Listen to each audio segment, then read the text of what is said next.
बनने में क्या रखा है। हम्म। बोलो। तो ये अच्छा लगा था मुझे पॉइंट।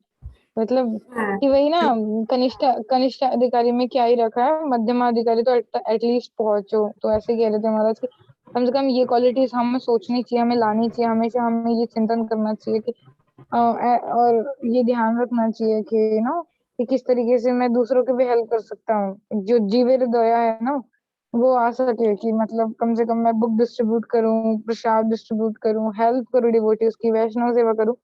तब जाके आपको समझना चाहिए कि आप फुल्ली कृष्ण कॉन्शियसनेस में हो। ये सही बात बोली आपने। हम लोगों ने उपदेश अमृत में पढ़ा था कि कनिष्ठ अधिकारी की जो मेंटेलिटी होती है वो क्या होती है। मैं मंदिर जा रहा हूँ, भगवान की पूजा कर रहा हूँ, विग्रह देख रहा हूँ, बस उसी में संतुष्ट रहता है। उसको वैष्णवों के साथ क्या डीलिंग है उसको कोई लेना देना नहीं है, कि कोई वैष्णव है या उनकी सेवा करनी चाहिए या क्या उनके साथ डीलिंग रखनी चाहिए, उसको कोई लेना देना नहीं होता। मगर जैसे जो मध्यमा होता है, तो बाद में हमें एक्चुअली मध्यम उत्तम तो नहीं, कम से कम मध्यम प्लेटफॉर्म तक हमें जाना चाहिए, जैसे महाराज ने बताया। तो देखिए, भक्ति में जैसे आपने बोला जीव दया वाला बात, तो जो वैष्णव के साथ संबंध है वो हमारे बहुत जरूरी है, क्योंकि वैष्णव सेवा से हमारी भक्ति बढ़ती है और उनकी कृपा से ही बढ़ती है। ऐसा नहीं है, तो कनिष्ठ नहीं बन के रहना है हम लोगों को कि नहीं मैं और भगवान बाकी वैष्णव क्या करने। वो गलत मेंटेलिटी होती है। जैसे एक माता जी हैं, नाम तो नहीं लूंगी मैं, बड़ी पहले की बात है। आपका वॉइस ब्रेक हो रहा है। हाँ, मैं बोल आवाज रही नहीं हूँ, आ रही है। अभी आ रही है आवाज? हरे कृष्णा। हाँ, आ रही है। मैं कह रही एक माता जी थे, हमारी क्लासेस में आया करते थे पहले। तो एक बार उन्होंने बीच में बंद कर दिया, तो मैंने उनको पूछा कि आप क्यों नहीं आ रहे हो। तो आना चाहिए, कम से कम संग में रहते हैं तो अच्छे से, हमारा ग्रुप है तो अच्छे से पार्टिसिपेट कीजिए, बहुत अच्छा रहेगा। तो वो पार्टिसिपेट तो करते थे, पर क्लासेस वगैरह इतना नहीं था। तो फिर मैंने मतलब इतना इंटरेक्शन ही नहीं है। तो फिर मैंने बोला देखो सुबह उठो, साथ में सभी लोग उठते हैं जब करते हैं। तो उन्होंने बोला कि नहीं नहीं, हमें घर वाले अलाउ नहीं करते, तो ऐसा है। और साथ में मैं वैसे भी यूट्यूब पे सुनती हूँ, तो उसमें भी बहुत हो जाता है, 2-3 घंटे सुन लेती हूँ ना, रीडिंग हो जाता है। फिर सुबह जब भी कर लेते हैं, तो चल रहा है, बहुत अच्छा चल रहा है। तो मुझे इसमें बताओ, कोई भक्त को डिनाई करे और सिर्फ इतना करे, what you call it as था, क्या बोलोगे इसको? हम्म। कनिष्ठा ही कहना है ना। हाँ। कनिष्ठा ही कहना है। यस। मैं तो कहती हूँ ये सब आइडल ही, ये सब इतना आइडल है, जपा एंड हियरिंग एंड रीडिंग ना, इतना आइडल ही तभी चलता है जब भक्त संग होता है। यस। नहीं तो चलता ही नहीं है ना। मतलब इसको भी कनिष्ठ दो कहते हैं। दिन से ज्यादा नहीं, देखो दो ऐसे ऐसे चार लोग भी दिन से मिले ज्यादा मुझे, नहीं चला सकते। ऐसे ऐसे वक्त भी मिले। हाँ, सही कहा। क्या कर सकते हैं। मतलब वही एक्चुअली मैं तो कहूँगी तो बिना संग के तो कर ही नहीं सकती। मतलब बिना संग के how can we progress even, हमें पता भी कैसे चलेगा। वही बात है ना, कई बार वैष्णव हमें खुद कृपा देना चाहते हैं मगर हम लेना नहीं चाहते, वो भी कनिष्ठा ही है। तो इसमें फिर जीव दया तो आ रही है, मगर जीव दया लेना नहीं चाहता तो फिर क्या करेगा। हाँ। सही कहा। पर समटाइम्स ऐसे भी देखा जाता है ना डिवोटीज का कि मतलब डिवोटीज कि मतलब ऐसे भी होता है कि समटाइम्स हम सेवा, मतलब जैसे किसी को टेम्पल सेवा मिल रही तो राधा माधव या मेन डिटीज की सेवा मिल रही तो okay, but but not taking too much interest in Srila Prabhupada's services and like जैसे आचार्यों की सेवा हो गई, गार्लन सेवा हो गई, ये हो गई। तो इतना नहीं इंटरेस्ट है, मतलब कर लेंगी ठीक है, लेकिन ज्यादा इंटरेस्ट आ जाएगा तो like, अरे मैं तो कृष्णा का बनाऊंगी, राधा रानी के बनाएंगे। So that is somehow. लेकिन इस पॉइंट पे यदि ये केस हो कि मतलब मुझे नहीं पता मैं सही हूँ नहीं, लेकिन you can correct me, but ऐसा लगता है मुझे कि ऐसे पॉइंट में यदि हम अ, ऐसे लाइक हम जब नए हैं तो हम यदि शिला प्रभुपाद की सेवा ज्यादा करें, जैसे शिला प्रभुपाद हो गए, हमारी आचार्य परंपरा हो गई, उनकी सेवा करेंगे तो शायद ज्यादा प्रोग्रेस होगा ना, मतलब instead of doing directly Krishna service. है ना? यस,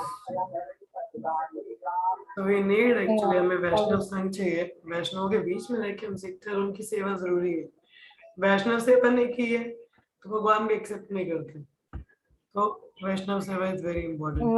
वही वही आज महाराज यही कह रहे थे कि कि डिवोटी के लिए प्राण कृष्ण है, कृष्ण के लिए प्राण डिवोटी है। तो ये मत सोचना Krishna is incomplete without his devotees. We saying Krishna is incomplete without his devotees. Yes, चलिए आगे बढ़ते हैं। और यही एक लेटर भी है श्रील प्रभुपाद जी का, उसमें प्रभुपाद ने बताया कि जैसे हमारे गुरुजन होते हैं तो केवल गुरु गुरु भी नहीं करना चाहिए, गुरु के साथ में जो शिष्य हैं उनके उनके प्रति भी हमारा संबंध अच्छा होना चाहिए। ये नहीं है कि सिर्फ गुरु गुरु गुरु भक्ति नहीं, जो उनके साथ में शिष्य हैं वो गुरु के रिप्रेजेंटेटिव है, तो उनके साथ भी हमारा संबंध अच्छा होना चाहिए।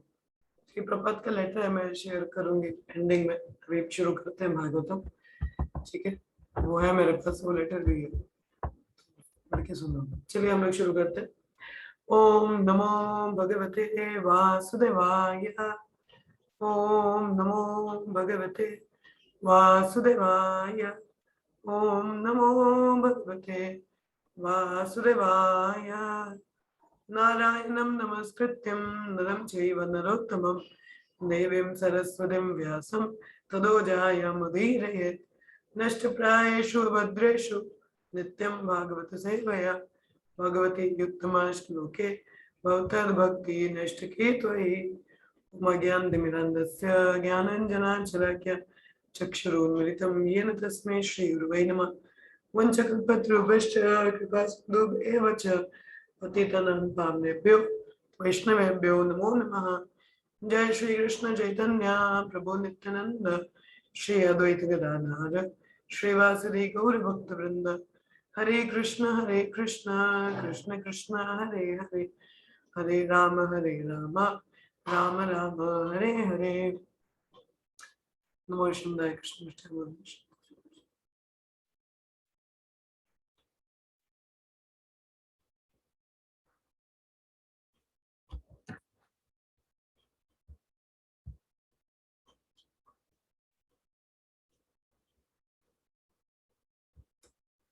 हम लोग पढ़ रहे हैं पहले स्कंद का 15वें चैप्टर 44th श्लोक। उदीच्यं प्रविविशाशम उदीच्यं प्रविवेशाशम गदा पूर्वं महात्माभिः हृदि ब्रह्मा परं ध्यायान् नव्रतेता यतो गता। उदीच्यं प्रविवेशम गता पूर्वं महात्माभिः हृदि ब्रह्मा परं ध्यायान् नव्रतेता यतो गता। उदीच्यं प्रविवेशाशं गता पूर्वं महात्माभिः हृदि ब्रह्मा परं ध्यायान् नव्रतेता यतो गता। हस्त श्लोक पढ़ो। उदीच्यं प्रविवेशसां गता पूर्वं महात्माभिः हृदि ब्रह्म परं ध्यायन् नवद्येत यतो गता। अनुवाद। He then started towards the north। अभी हम लोग देख रहे हैं किस प्रकार से युधिष्ठिर महाराज क्या त्याग कर रहे हैं और किस तरीके से अपने अंतिम पड़ाव की ओर बढ़ रहे हैं, तो वही आगे हम लोग इसमें चर्चा करेंगे कि अब क्या हुआ। युधिष्ठिर महाराज के उत्तर दिशा की ओर जाना उन्होंने शुरू कर दिया। जैसे उनके जिस प्रकार उनके जो फोर फादर मतलब उनके जो पूर्वज रहे हैं, जैसे वो आगे जाते गए जिस पाथ की ओर, वो भी उत्तर दिशा की ओर उसी तरफ बढ़ना उन्होंने शुरू किया। ठीक है, अपने आप को पूर्णतः भगवान को समर्पित करने के लिए, और इस प्रकार से वो क्या रहने लगे। ठीक है, प्रेम प्रभात बता रहे हैं कि इस वर्ष से हमें ये पता चलता है कि किस प्रकार से युधिष्ठिर महाराज ने जो अपने पूर्वज रहे यशोद भक्त रहे उनके पद चिन्हों पर चलते हुए आगे भगवान की भक्ति की ओर बढ़े। मतलब वो लोग उत्तर दिशा में गए, पूर्णतः भगवान की मतलब उत्तर दिशा की ओर चलते गए। जो उनके पूर्वज थे, भक्तगण थे, किस प्रकार से सेवा किया, तो युधिष्ठिर महाराज भी उन्हीं के पद चिन्हों पे चल रहे थे। तो हम लोगों ने बहुत बार पहले वर्णाश्रम धर्म के बारे में बात की है। और इसको क्या है, स्ट्रिक्टली पूरे विश्व के जो लोग हैं उनको पालन करना चाहिए वर्णाश्रम धर्म का, ठीक है। स्पेशली वो लोग जो आर्यवर्ता मतलब प्रोविंस के लोग हैं, उनको इस तरीके से जीना चाहिए। मतलब ये गृहस्थ जीवन है उसको एक समय पे विराम देना चाहिए। ये नहीं कि गृहस्थ लोग क्या होता है, मैंने बहुत बार सुना वर्ण आश्रम सिस्टम क्या है हमारा, कि जैसे हमारा 5 से 25 क्या होता है, ब्रह्मचार्य होता है, 25 से 50 हमारा गृहस्थ आश्रम आता है, और 50 से 75 हमारा वानप्रस्थ आता है, और 75 के आगे हमारा संन्यास ऑर्डर आता है, ठीक है। लोग ब्रह्मचार्य पालन नहीं करते, गृहस्थ की बहुत जल्दी बात करते हैं, नहीं नहीं गृहस्थ में जाना चाहिए, गृहस्थी बसानी चाहिए, ये करना चाहिए, वो करना चाहिए, ठीक है। मगर क्या उससे पहले आपने ब्रह्मचार्य का पालन किया, उसके बाद में आप वानप्रस्थ का सोच रहे हो? नहीं। अब वो सोच नहीं रहे हो, एक आश्रम के बारे में सोच रहे हो, वो गलत है। गृहस्थ के बाद में वानप्रस्थ का भी तो सोचो कि इतने समय के बाद मुझे वानप्रस्थ भी अपना ये बिजनेस हाउस होल्ड का इसको खत्म करना है, उसके बाद पूर्णतः भगवान की सेवा में भी लगना है, या धाम यात्रा करनी है, या भक्तों के और संग में जाना है, तो वो भी हमें प्लान करना चाहिए, सिर्फ गृहस्थ गृहस्थ नहीं कर लेना चाहिए, ठीक है। तो यहाँ पे बताया जा रहा है कि कितना इंपॉर्टेंट है एक समय पे हमें गृहस्थ को विराम भी देना और वानप्रस्थ की ओर भी बढ़ना है, ठीक है। तो जैसे यहाँ पे युधिष्ठिर महाराज शुद्ध भक्तों के चिन्हों पर चलते हुए आगे बढ़ रहे हैं, उसी प्रकार से हमें भी आगे प्रगति करनी है, किस तरीके से हमारे जो आगे शुद्ध भक्त आते हैं उनके पच्चीनों पर चलते हुए, ठीक है। तो अब जैसे श्रील प्रभुपाद जी भी थे, उनका भी गृहस्थ रहा, उसके बाद वानप्रस्थ भी गए और फिर संन्यास ग्रहण किया। तो ये नहीं कि हमने गृहस्थ की जिम्मेदारियां नहीं निभाई, तो जो लोग हम लोगों में से भी जो भी गृहस्थ में हैं या जाएंगे, तो उसके बाद में एक समय में जैसे 50 वर्ष हो जाता है, तो अपने जो घर में बड़े बेटे हैं उनके सिर पे सारी जिम्मेदारी डाल के तो खुद को ज्यादा से ज्यादा क्या है, भक्ति में लगाना चाहिए, ठीक है। क्योंकि गृहस्थी में इतना हम लोग नहीं अपने आप को कर पाते हैं। कई लोग भक्त लोग मैंने देखे हैं कि शादी से पहले बहुत आते हैं, मंदिर में सेवा करते हैं, जब शादी हो जाता है तो दिखते भी नहीं है, बिजी हो जाते हैं अपने बिजनेस में, गृहस्थी में। ऐसा नहीं करना है, बेशक घर पे हम लोग भक्ति करते हैं, बहुत अच्छा है, अगर मंदिर में सेवाएं होती हैं, भक्तों का संग होता है, वो हमें नहीं छोड़ना चाहिए। क्या हफ्ते में एक दिन भी हम लोग भगवान की सेवा के लिए नहीं निकाल सकते? निकालना चाहिए, ठीक है, ये बहुत जरूरी है। देखिए जैसे जिनका दूर है, अब मेरे को मेरा घर बहुत दूर पड़ता है मंदिर से, तो चलिए महीने में 4 दिन नहीं तो कम से कम 2 दिन तो हम लोगों को आना चाहिए मंदिर में, है कि नहीं? वो बहुत जरूरी है। तो इस समय हमें प्लान करना चाहिए कि कम से कम अगर दूर है ये कोई भी व्यवस्था आ जाती है, तो कम से कम मैं महीने में 2 संडेज तो कम से कम मंदिर में प्रोग्राम में सेवा कर सकूं, या जा सकूं, भक्तों का संग कर सकूं, तो हमें जरूर करना चाहिए। जैसे अभी माता जी बताया तो भक्त संग कितना जरूरी है, क्योंकि देखिए घर बैठ के हमारी साधना तो होती है, साधना अच्छी बात है। जैसे आनंद वृंदावन चंद्र प्रभु बता रहे थे, कहते कि अगर आप साधना बहुत अच्छी करते हो, आप जब बोलो कि जब बड़ा अच्छा हो जाता है, मंगल आरती हो जाती है जी, सब कुछ बहुत बढ़िया बढ़िया चल रहा है, भक्त संग की जरूरत नहीं है, तो आपका पतन निश्चित है। मगर कई लोग हैं जिनका साधना अच्छा नहीं चलता, मगर भक्त संग का बहुत आदुरता है, तो उनकी भक्ति बहुत अच्छी चलती है। तो इस तरीके से हमें क्या करना है, धीरे धीरे हमारे जो भौतिक आसक्ति है उनको कट डाउन करना है, मतलब धीरे धीरे उनको काटना है और भक्ति की ओर बढ़ना है हमें, ठीक है। तो यहाँ पे जैसे बोला है, the training and education was so imparted, and there's a respectable person like Maharaj Yudhishthir had to leave all family connection to civilization and going back to Godhead। अब देखिए ये ट्रेनिंग भी होता है, एजुकेशन भी है हमारे इस्कॉन में, इंस्टीट्यूशन में। यदि हम लोग प्रभुपाद की किताबों का अध्ययन नहीं करते हैं या हम श्रवण नहीं करते हैं शुद्ध वैष्णवों का, तो हमें ये ज्ञान नहीं मिलता, ये ट्रेनिंग नहीं आती है कि हमें किस तरीके से क्या है, हमें क्या है किस तरीके से आगे बढ़ना है हम लोगों को। हम लोग इस चीज को नहीं ध्यान में देते, हाँ, कि हमें आगे कैसे संग करना है, कैसे इस भक्ति के पथ पर आगे बढ़ना है, हमें नहीं पता चलता, हम लोग भूल जाते हैं। ट्रेनिंग अगर आपका नहीं है, देखिए पहले के समय में जैसे 5 से 25 तक गुरुकुल में बच्चे गुरुजनों के अधीन ब्रह्मचार्य का पालन स्ट्रिक्टली किया करते थे, हाँ, तो इंद्रियां कंट्रोल नियंत्रण में होती थी, ट्रेनिंग होता था उनका। तो जब गृहस्थ में जाते थे उनको पता है उनका ट्रेनिंग है, तो गृह जीवन भी अच्छे से बिताते थे और आगे का भी प्लानिंग करके चलते थे। अब आजकल पहले ही ट्रेनिंग नहीं होता, ट्रेनिंग ही नहीं है तो आगे का कैसे उनको पता चलेगा कि हमें आगे क्या करना है क्या नहीं करना है। तो भेड़ चाल में चलते, शास्त्र का पता नहीं कि प्रभुपाद ने क्या बताया। हाँ, तो इसीलिए प्रभुपाद की पुस्तकों का अध्ययन और गुरुजन के अंदर एक प्रॉपर ट्रेनिंग या वैष्णव के अंदर एक प्रॉपर ट्रेनिंग का होना बहुत जरूरी है। प्रॉपर ट्रेनिंग मतलब कि किस तरीके से हमें साधना, तो ठीक है, किस तरीके से हमारा व्यवहार आचरण होना चाहिए, किस तरीके से हमें आगे का सोचना, किस तरीके से भक्ति में ज्यादा से ज्यादा संलग्न होना चाहिए। तो ये जो कला है ये हमें गुरुजन ये वैष्णव गण ही सिखाते हैं। जैसे हमें बोला जाता है कि हमें भौतिक इच्छाएं बहुत होती हैं, मगर भौतिक इच्छाओं को हम भगवान की सेवा में लगा सकते हैं, मगर कैसे? तो ये कला हमें कौन सिखाता है? वैष्णव गण या हमारे गुरुजन, ये ट्रेनिंग हमें वहां से मिलता है। तो ये इसीलिए उनका संग हमें बहुत जरूरी है। तो जैसे बोला है यहाँ पे कि कोई भी राजा या रिस्पेक्टेबल जो व्यक्ति है वो अपने फैमिली लाइफ को एंड तक कंटिन्यू नहीं करता, कि बोले कि अंतिम जीवन तक जब तक कि मैं मर नहीं जाऊं ये फैमिली जीवन मेरा चलते ही जाना चाहिए। नहीं, जो भी बुद्धिमान व्यक्ति या बुद्धिमान राजा होगा वो ऐसा नहीं करता, बिकॉज इसको सुसाइडल माना जाता है। देखिए प्रभुपाद ने क्या बोला, इसको सुसाइडल माना जाता है। कोई भी व्यक्ति मनुष्य जीवन होने के बावजूद भी अगर आत्म साक्षात्कार के पथ पे ना चले तो व्यक्ति अपनी ही आत्मा का आत्मदय करता है। मतलब क्या है, उसको सुसाइड कहा जाता है, खुद को ही मार रहा है वो व्यक्ति। तो हमें सुसाइड नहीं करना है। देखो जीव दया की बात तो हो रही है कि जीव पे दया करनी है, मगर उससे पहले दया खुद पे दिखाइए। हाँ, उससे पहले दया खुद पे दिखानी है हमको। अगर आप किसी से प्रेम करते हैं, सबसे ज्यादा प्रेम हम आपसे अपने आप से करते हैं। अगर आप अपने आप से प्रेम करते हैं तो खुद को टॉर्चर मत करो भौतिक जगत में रह के। आप अपने आप को यदि प्रेम करते हैं, अपना हित चाहते हैं, हाँ, तो सबसे पहले क्या है, अपना सुधार करना है।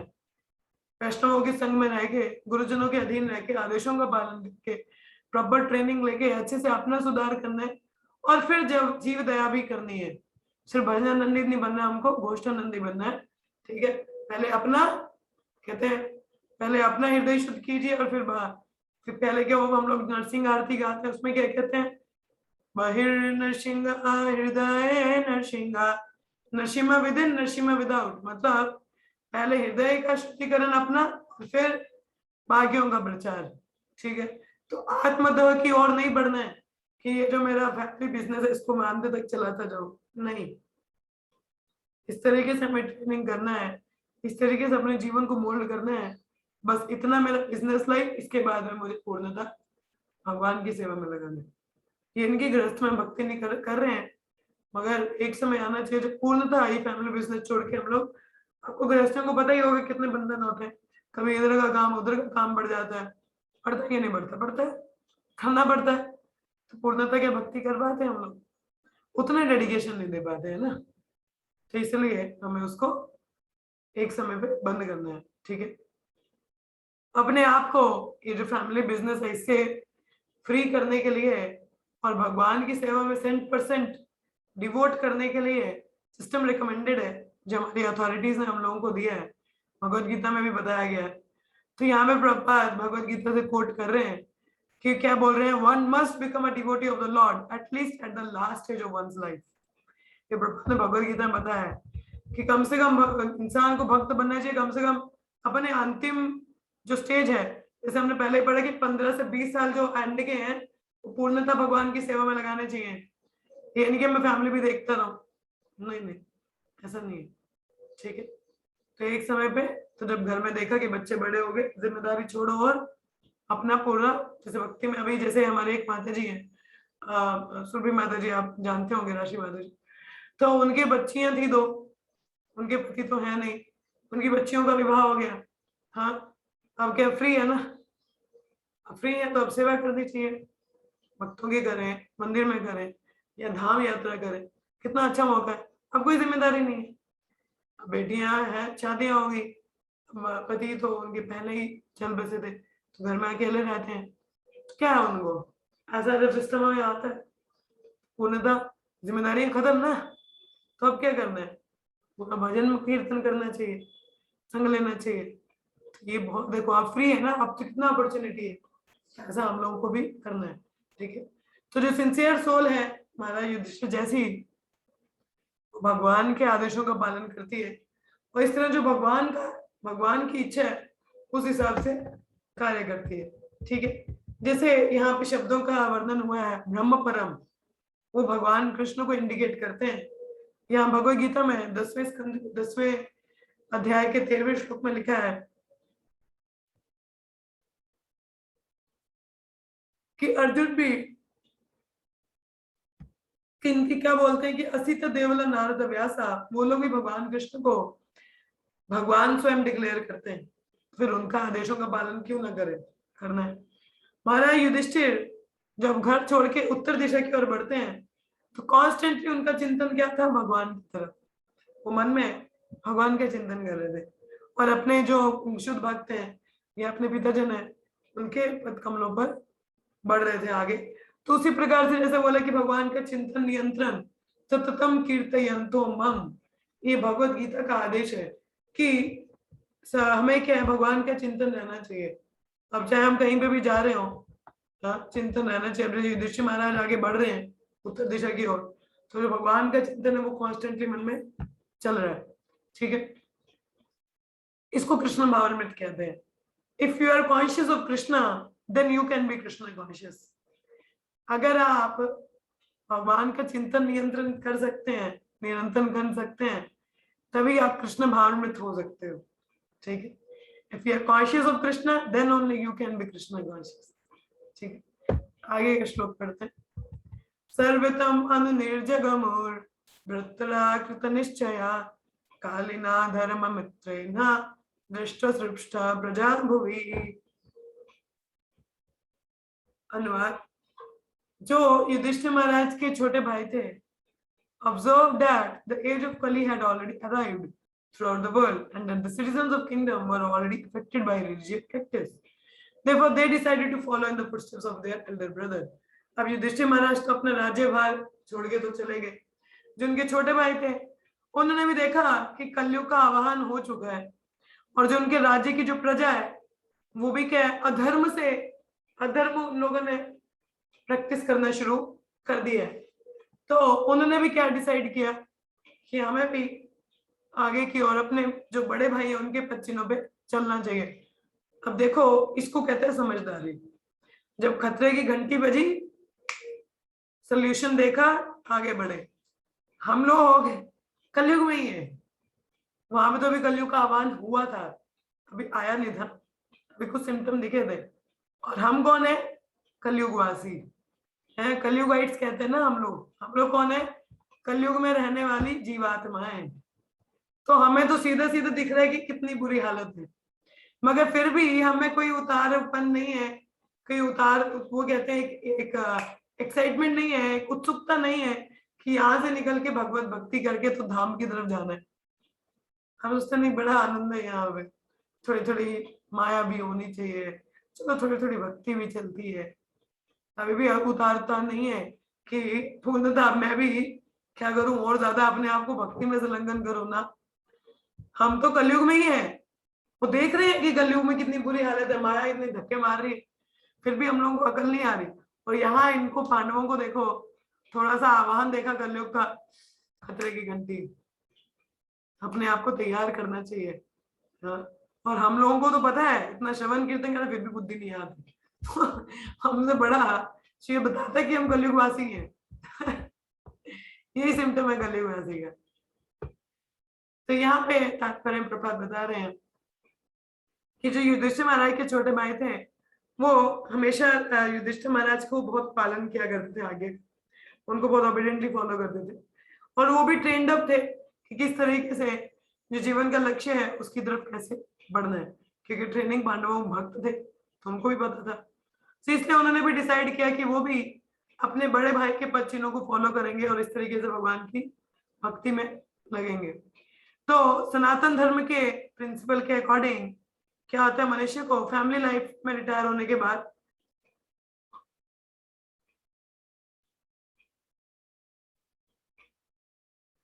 कि किस प्रकार से फैमिली लाइफ में लगे रहने से हमारा जो आधा जीवन है वो खत्म हो जाता है, और कुछ समय तक के बाद जो आधा जीवन खत्म होने के बाद जो आधा जीवन है वो पूर्णतः आत्म साक्षात की ओर लगाना चाहिए। हाँ, तो और ये जो क्वेश्चन है कि engaging one self is not always decided तो नहीं होता कि कब रिटायर करना है, कब क्या करना है। तो समटाइम क्या होता है, जो रिटायर्ड व्यक्ति है वो भी बिल्डर होता है कि मुझे अंतिम समय में करना क्या है, अपने आप को एंगेज कैसे करना है। हाँ, तो यहाँ पे डिसीजन बताया जा रहा है किस तरीके से अपने आप को एंगेज करना है, पांडवों की तरह। अब पांडव तो राजा थे, युधिष्ठिर महाराज, और देखो राजा की पोजीशन को छोड़ना कितना मुश्किल है आसान इतना बड़ा पोजीशन छोड़ना जहां सब लोग आपको सलाम ठोक रहे हैं, आपके आज्ञा का पालन कर रहे हैं, आपको इतना ऐशो आराम मिल रहा है, इतना आसान है छोड़ना? नहीं, मगर जिसका ट्रेनिंग है, जिसको ज्ञान है, उसके लिए बहुत आसान है। इसलिए हम लोगों का ट्रेनिंग होना बहुत जरूरी है। तो यहाँ पे बोला है कि जैसे अंतिम समय को बोले कि आपको लगाना कैसे, इंगेज कैसे करना है, तो वो भक्तों के संग में रह के हमें पता चलेगा किस तरीके से हमें लगना है। हमारे जो गुरुजन है हमको बोलना चाहिए कि आप गुरुजन के पास जाना चाहिए, बोलना चाहिए मेरा फैमिली बिजनेस अब खत्म, अब मुझे पूर्णतः भगवान की सेवा करनी है, तो आप मुझे आज्ञा दें, मुझे करना क्या। हमें उनसे हमें आज्ञा लेनी चाहिए या ज्ञान लेना चाहिए, इस तरीके से अपने आप को इंगेज करना चाहिए। ठीक है, तो सभी लोगों ने, जैसे पांडव लोग थे, अपने आप को फेवरेबली भगवान की सेवा में लगाया। तो जैसे श्रीधर स्वामी बताते हैं, धर्म अर्थ काम मोक्ष, जैसे कार्मिक कार्यकलाप या भौतिक मनोवृत्ति या मुक्ति, ये सब are not the ultimate goal of life. धर्म अर्थ काम मोक्ष ये जीवन के परम लक्ष्य नहीं है। ठीक है, दे आर मोर और less practice by person who have no information of ultimate goal of life. और इनको कौन प्रैक्टिस करता है?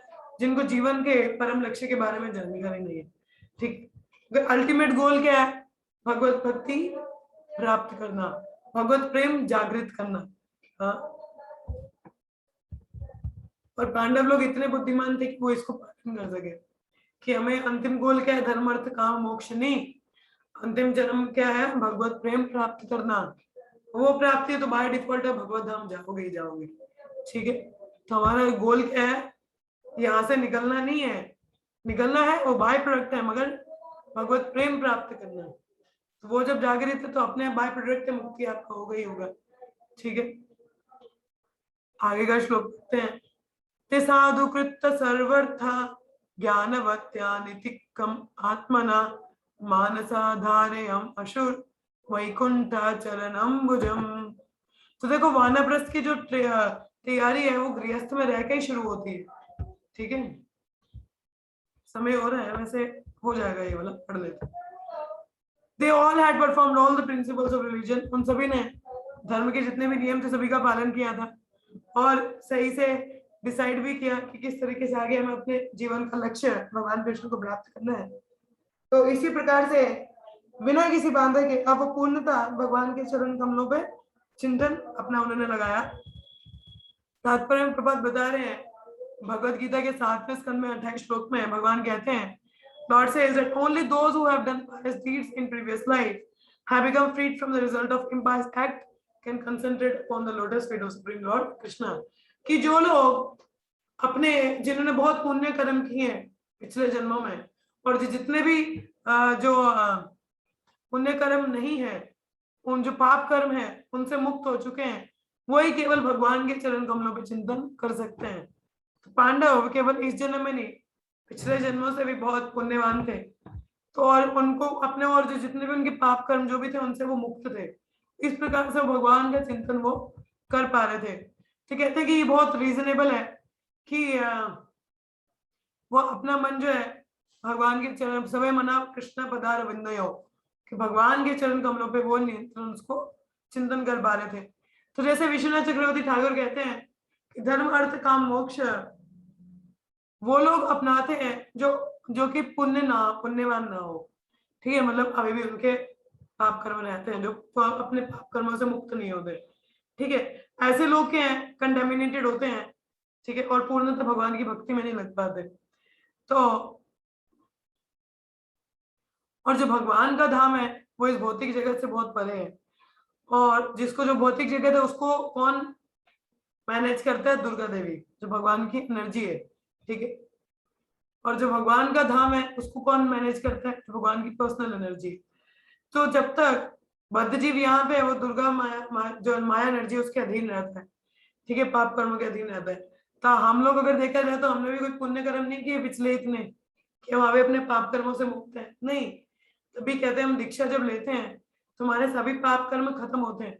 तभी रूप गोस्वामी भक्ति रसामृत सिंधु में कहते हैं कि मेरी जो भक्ति की शुरुआत है वो दीक्षा लेने के बाद ही होती है। तो उसका एक अर्थ ये भी है कि हमारे जितने भी कर्म हैं दीक्षा के समय गुरुजन वो ले लेते हैं, हमें मौका मिलता है, वो हम पे कृपा करते हैं, हमें इतनी दया दिखाते हैं कि हमारे सारे पाप कर्म लेके हमें कहते हैं कि अब तुम भक्ति कर सकते हो। हाँ, पाप मुक्त हुए ना अब हम, अभी दीक्षा होती है इनिशिएशन मतलब बिगिनिंग, तो हमारी शुरुआत होगी। यहाँ पे क्या बोला कि जो पाप मुक्त हो जाता है वही व्यक्ति भगवान का चिंतन कर पाता है। तो ये गुरुजनों की कृपा है कि दीक्षा के समय हमारे सारे पाप कर्म लेके हमें मौका देते हैं भक्ति करने का। तो दीक्षा के बाद ही हमारी असल भक्ति शुरू होती है, गुरुजनों के अधीन रहती है, ठीक है। तो इसीलिए दीक्षा की ओर हम लोगों को प्रयास करना है कि जल्दी से जल्दी अपने आप को उतना क्वालिफाइड कर सके।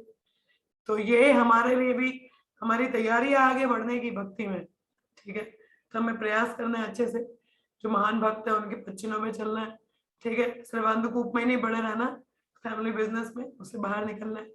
हमेशा प्रयास करने की किस तरीके से अपनी जिम्मेदारियों को जल्दी से खत्म करके तुम्हें पूर्णतः भगवान की सेवा में उनको आत्म समर्पण जल्दी जल्दी कर सको। तो ऐसा हमको करना चाहिए, तो इसमें डिले नहीं करना चाहिए, ठीक है। तो चलिए यहाँ पे विराम लेते हैं।